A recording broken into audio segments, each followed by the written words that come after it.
আস্তে করে পকেটে ঢুকে এলাই সারে হার আগে। থাক বাবা, পকেটে থাক। এই জায়গাতে কোনো টাকাই ছিল না, আমি কিছু জানি না।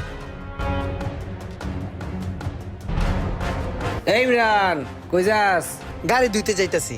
একটা চা খাওয়াস না? চা খাওয়ামু? ওই বেটা পকেটে 2-4 কোটি আছে যে বাইর করে তোরে চা খাওয়ামু? বেটা বেটা মালিকে যেই কয় টাকা বেতন দেয় এটা খুবই সামান্য। বেটা এমন একটা মালিকের চাকরি করি, হ্যাঁ 2 টাকা পকেটে মুরাইয়াত হয়, আর তুই এসে চা খাইতে। মালিকে যাই 7 বেতন দেয় সেটাই সংসার চলে বেটা। আর বেটা মাইন্সের ড্রাইভার করে অন্য অন্য জায়গায়, ওরা কত ধান্দা ফিকির করে। আমরা বেটা সলিড ভাবে চলি, তারপর ওরা সারার মন পায় না, 2 টাকা হ্যাম করে দেয় না কোনো সময়। আরে বেটা আর কইস না বেটা, আমারও একই অবস্থা বেটা।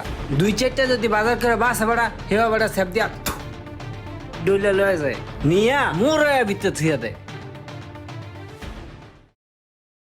আরে শান্তি রে মামা, দেখছো এখন গাড়িটা ইচ্ছা মতন চালাইতেছি। সারে থাকলে আষ্টতে গাড়ি